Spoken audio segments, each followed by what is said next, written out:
प्रधानमंत्री नरेंद्र मोदी ने पुराने तथा अप्रासंगिक कानूनों में समय के अनुरूप बदलाव करने या उन्हें रद्द करने की जरूरत बताई।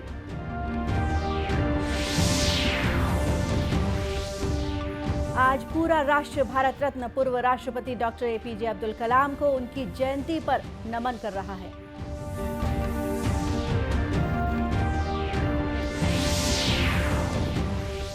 राज्यपाल अनुसुईया उइके ने विद्यार्थियों से सिर्फ रोजगार की चाह न रखकर रोजगार दाता बनकर देश के मैन्युफैक्चरिंग सेक्टर से जुड़ने की सलाह दी।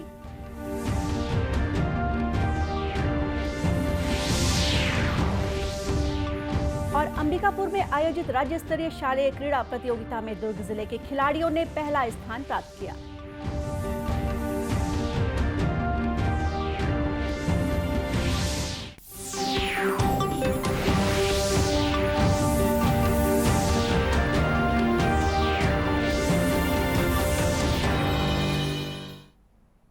नमस्कार, आप देख रहे हैं दूरदर्शन समाचार। मैं हूं गोपा सान्याल और अब समाचार विस्तार से। प्रधानमंत्री नरेंद्र मोदी ने कहा है कि लोगों को त्वरित न्याय दिलाने के लिए राज्यों में स्थानीय स्तर पर वैकल्पिक विवाद समाधान तंत्र को बढ़ावा देने की जरूरत है। उन्होंने तेजी से मुकदमों को निपटाने के लिए लोक अदालतों की भूमिका की सराहना की। गुजरात में केवड़िया में विधि मंत्रियों और सचिवों के सम्मेलन के उद्घाटन सत्र को संबोधित करते हुए श्री मोदी ने कहा कि मौजूदा कानूनों की समीक्षा की जानी चाहिए और पुराने तथा अप्रासंगिक कानूनों में समय के अनुरूप बदलाव करने या उन्हें रद्द करने की जरूरत है। प्रधानमंत्री ने कहा कि देश सही मायनों में तभी प्रगति कर सकता है जब पुराने औपनिवेशिक काल के कानूनों को हटा दिया जाए। आज जब देश आजादी का अमृत महोत्सव मना रहा है,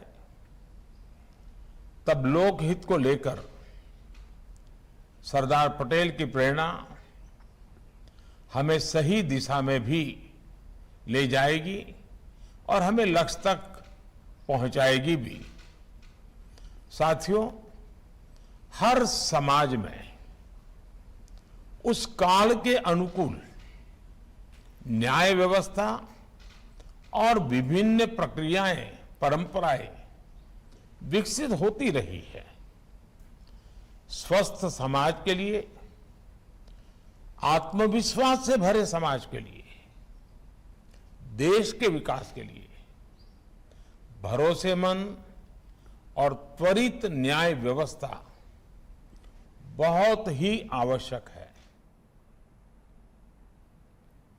2 दिन के सम्मेलन का आयोजन विधि और न्याय मंत्रालय ने किया है।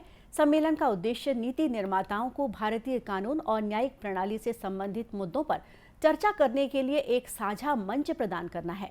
इस सम्मेलन के माध्यम से राज्य और केंद्र शासित प्रदेश अपनी सर्वोत्तम प्रथाओं को साझा करेंगे, नए विचारों का आदान प्रदान और आपसी सहयोग बढ़ाने पर चर्चा करेंगे।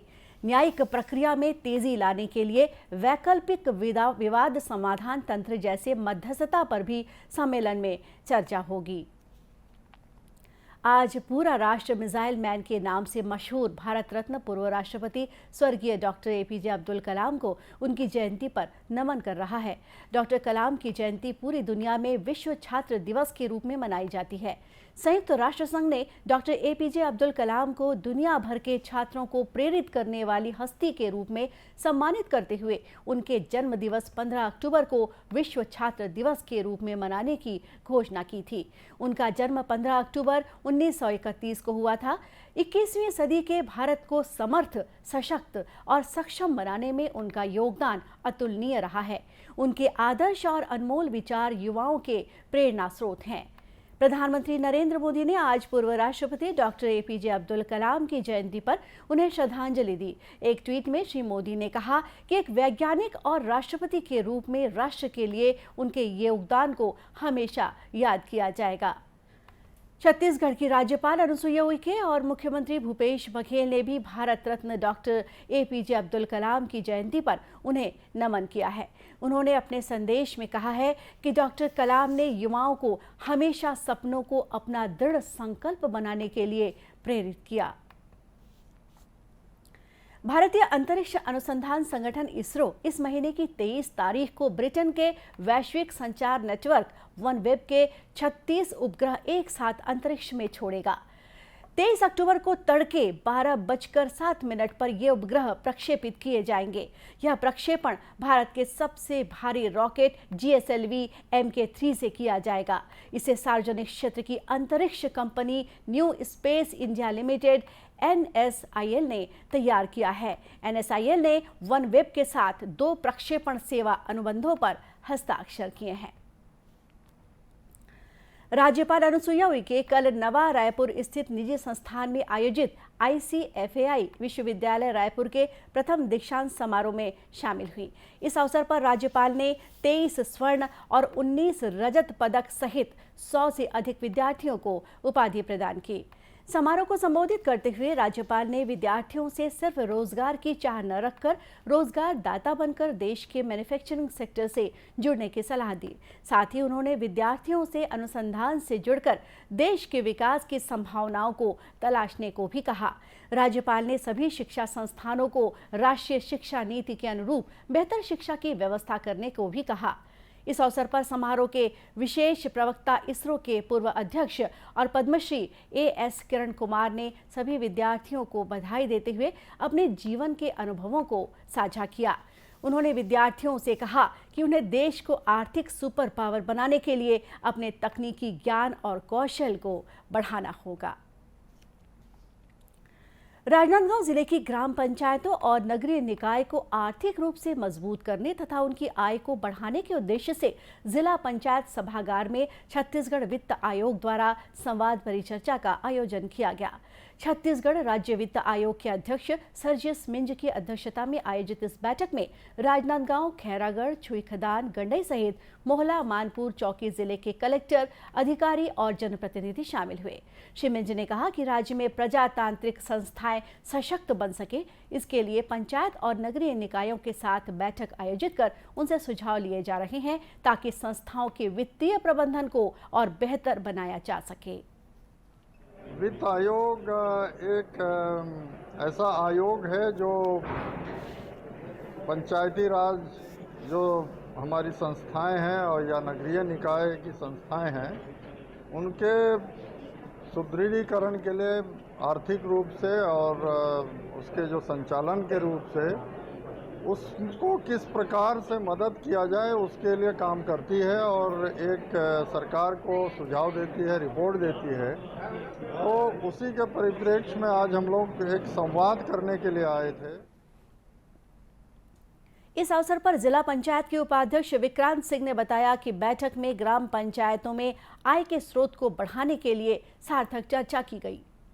यही है कि पंचायतों की खुद की आमदनी कैसी बढ़ाई जाए, उसमें बहुत सारे रचनात्मक सुझाव आए हैं, जिसमें तालाब गहरीकरण करे, उसमें मछली पालन और उसको नीलाम करके उसकी राशि का उपयोग किया जा सकता है। पुराने जो अतिक्रमण में हुए ऐसे जगह जो विवादित नहीं हैं उनको क्या शहर की तरह रेगुलर करके एक निश्चित इनकम पंचायतों की बढ़ाई जा सके, इसको लेकर और रोजगार मूलक क्या काम हम वहाँ खोल सकते हैं। पंचायतों पर मुख्य रूप से अदा है स्टाम्प ड्यूटी की कुछ राशि पंचायतों को मिल सकती है। DMF फंड जो होता है गौड़ खनिज की जो राशि है उसका उपयोग का दायरा थोड़ा कैसे बढ़ाया जा सकता है। इस तरह के बहुत सारे सुझाव आए हैं। इस अवसर पर पंचायतों में पर्यटक स्थल विकसित कर इनकी इनकम बढ़ाने पर भी चर्चा की गई। केंद्र सरकार का महत्वाकांक्षी प्रधानमंत्री राष्ट्रीय डायलिसिस कार्यक्रम कोरबा जिले के गरीब मरीजों के लिए वरदान साबित हो रहा है। कार्यक्रम के तहत जिला अस्पताल में डायलिसिस मशीनें लगाई गई हैं, जहां किडनी रोग से पीड़ित गरीब मरीजों का मुफ्त डायलिसिस किया जा रहा है। कोरबा कलेक्टर संजीव झा ने बताया कि डायलिसिस एक खर्चीला उपचार है।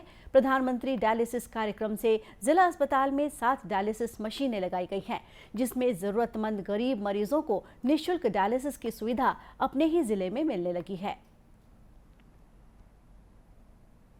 यहाँ ज़्यादातर गरीब लोग रहते हैं, उनके लिए बहुत ये महंगी खर्चीली चिकित्सा पद्धति है, जिसका कि वो प्राइवेट में बहुत सारे लोग अफोर्ड नहीं कर सकते हैं। लेकिन वर्तमान में इस योजना के तहत 7 डायलिसिस मशीन हमारे जिला अस्पताल में लगाई गई है और उसमें जो गरीब लोग हैं उनको निःशुल्क वहाँ पर डायलिसिस की सुविधा हो रही है। इससे बहुत ज़्यादा लोगों को लाभ हो रहा है और जो लोग बाहर जा करके नहीं करवा पाते थे, रायपुर में, बिलासपुर में या बड़े जगह पर नहीं करवा पाते थे, उनको उनके घर में ये सुविधा मिल रही है। तो ये बहुत जीवनदायिनी योजना साबित है।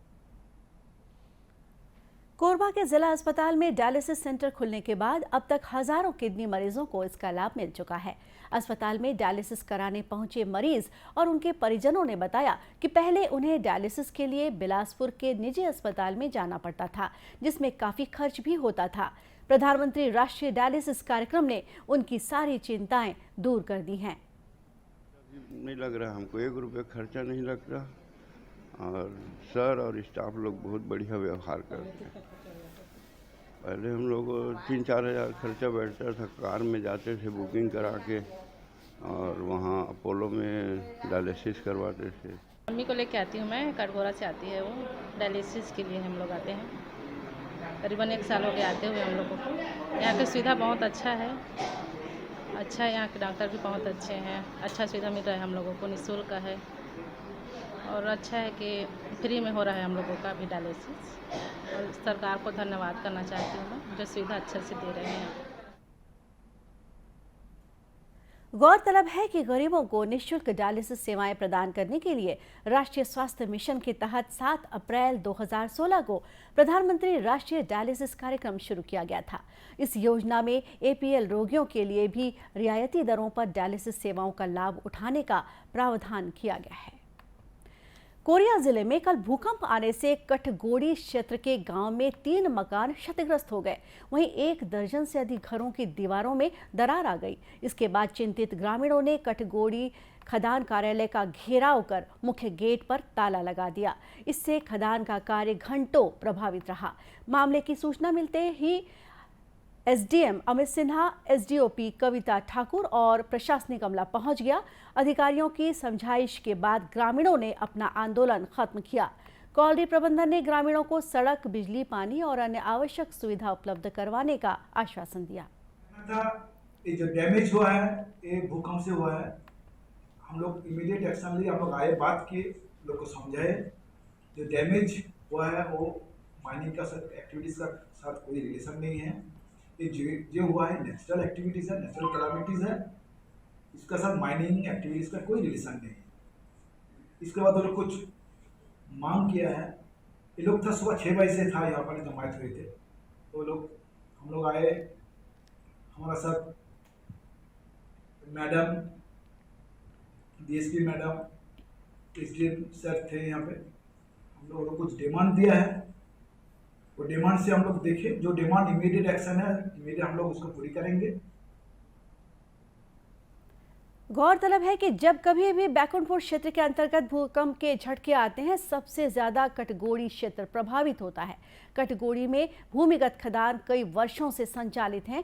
गांव में आसपास की भूमि खोखली हो चुकी है, जिस वजह से वहां का जलस्तर तेजी से गिर रहा है, जो कि चिंता का विषय बना हुआ है। क्षेत्रवासी लगातार संचालित खदान को इसका मुख्य कारण मान रहे हैं, जिस वजह से कॉलोनी प्रबंधन और ग्रामीणों के बीच नाराजगी बनी रहती है। प्रारंभ नहीं करते हैं तो ग्रामीण सब लोगों ने फिर कहा है कि हम लोग फिर ऐसे ही जैसे आज इकट्ठा हुए हैं, इससे बड़ी संख्या में इकट्ठा होंगे। उल्लेखनीय है कि कोरिया जिला अंतर्गत छिंडडांड इलाके में शुक्रवार को 4.8 रिक्टर तीव्रता के भूकंप के झटके महसूस किए गए थे। और अब खेल। अंबिकापुर में आयोजित 22वीं राज्य स्तरीय शालेय क्रीड़ा प्रतियोगिता में दुर्ग जिले के खिलाड़ियों ने बाजी मारी और पहला स्थान प्राप्त किया। वहीं रायपुर जिला दूसरे स्थान पर रहा। तीसरा स्थान मेजबान सरगुजा जिले को मिला। इस प्रतियोगिता में खेल की 6 विधाओं के मुकाबले हुए, जिसमें 800 से अधिक खिलाड़ियों ने भाग लिया। स्पर्धा के समापन कार्यक्रम में मौजूद स्वास्थ्य मंत्री TS सिंहदेव ने कहा कि राज्य स्तरीय खेल प्रतियोगिता का आयोजन हर वर्ष किया जाना चाहिए, ताकि खिलाड़ियों की प्रतिभा में निखार आ सके। श्री सिंहदेव ने खिलाड़ियों के लिए विशेष कोचिंग की व्यवस्था किए जाने की भी जरूरत बताई। 4 दिवसीय इस आयोजन में 5 संभाग के विभिन्न जिलों के प्रतिभागियों ने भाग लिया। बच्चों ने भाग लिया, अलग अलग स्पोर्ट्स में भाग लिया और सबने अपनी क्षमताओं के अनुरूप प्रयास किया। उसके लिए वो बधाई के पात्र हैं। जो विजेता बने उनको बधाई। दुर्ग संभाग ओवरऑल विजेता बनी, दुर्ग संभाग को बहुत बहुत बधाई। आने वाले समय में राज्य स्तर पर खेल के आयोजन और साथ में कोचिंग की व्यवस्थाएं ये जितनी बढ़ेंगी, हमारे खिलाड़ी जिलों के राज्य मंच पे, राज्य के राष्ट्रीय मंच पे और अंतर्राष्ट्रीय मंच पे स्थान पाएंगे। स्पर्धा में बस्तर, बिलासपुर, दुर्ग, रायपुर और सरगुजा संभाग के कोच और मैनेजर सहित 830 प्रतिभागियों ने हिस्सा लिया। 4 दिवसीय इस प्रतियोगिता में football, mini golf, basketball, cricket, water polo और तैराकी जैसे खेलों के मुकाबले हुए। और इसी के साथ ये समाचार बुलेटिन यहीं समाप्त हुआ। नमस्कार।